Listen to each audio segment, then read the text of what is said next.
सब कुछ हुआ, 30 साल से कोर्ट में लड़े, पर 19 जनवरी 1990 को जो होना था वो हुआ। अब उसके बाद कोई हमें किन भी शब्दों में संवेदना दे, क्या वो शब्द उस रूप की भरपाई कर सकते हैं? मैं आप सबसे जानना चाहूंगी। कभी नहीं। कोई से भी शब्द हो, कितनी भी राशि हो। अब जैसे भान सर ने कहा कि प्रधानमंत्री मोदी जी को ये चाहिए कि हमारी घर वापसी के मार्ग को प्रशस्त करे, तो मैं भान सर से बहुत सम्मान के साथ ये जानना चाहूंगी, ठीक है, बहुत से लोग ऐसे हैं जिनके घर खाली पड़े हैं, पर बहुत से लोग ऐसे हैं कि घर के बाहर जाकर के जब खड़े होते हैं तो देखते हैं कि अंदर कोई और रह रहा है। वो कहां जाए? कमी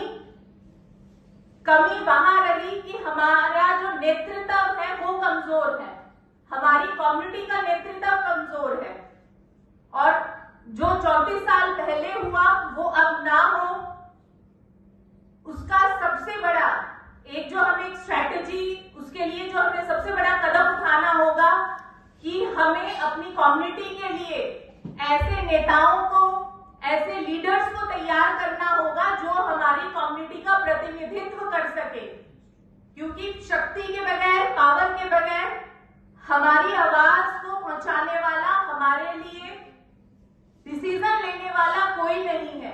क्या उस समय हम आजाद भारत का हिस्सा नहीं थे? क्या उस समय राज्य में सरकार नहीं थी? क्या कॉन्स्टिट्यूशन नहीं था, संविधान नहीं था, लोकतंत्र नहीं था, आर्मी नहीं थी, पुलिस नहीं थी? सब थी। फिर क्या हुआ? हमारी आवाज उठाने वाला कोई शीर्ष में नेता नहीं था, हमारी टीम नहीं थी जो लड़ सके।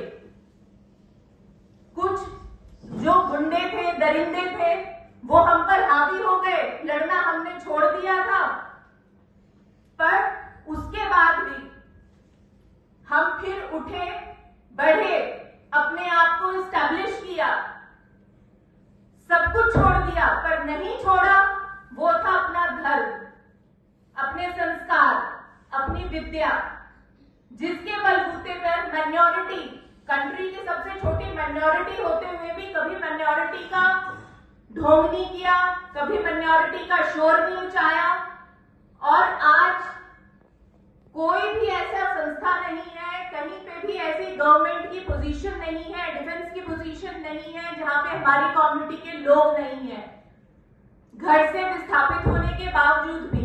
कारण हमारी विद्या जो हमने नहीं छोड़ी और हमारा धर्म। अब उसी जज्बे के साथ आज हम इस मन से ये संकल्प लें कि ये जो आग है ये बुझनी नहीं चाहिए। हम एक ऐसी टीम तैयार करें और वो टीम एक चंद पॉइंट्स पे काम करे, एक लीडरशिप क्रिएट करे, युद्ध का लीडरशिप क्रिएट करे, स्कॉलर लेवल का लीडरशिप क्रिएट करे, कि जो हमारा प्रतिनिधित्व कर सके, ताकि हमारी आवाज कभी ना दबे। यही कह करके मैं अपनी वाणी को विराम देती हूँ और आप सबसे ये गुजारिश करती हूँ कि आज हम ये संकल्प लें कि हमें अपने ही लोगों में से उस प्रतिनिधित्व को ढूंढना है, उस प्रतिनिधित्व को सपोर्ट करना है, ताकि जो सत्ता में है, क्योंकि जब तक आप सत्ता में नहीं होंगे हमारी आवाज को कोई नहीं सुनेगा। यही कहते हुए मैं अपनी वाणी को विराम देती हूँ और भगवान राम के वापस, उनके घर वापसी पर हम सब भी ये संकल्प लेते हैं कि एक दिन ऐसा आएगा कि आप सबकी भी निश्चित रूप से घर वापसी होगी। जय जय श्री राम।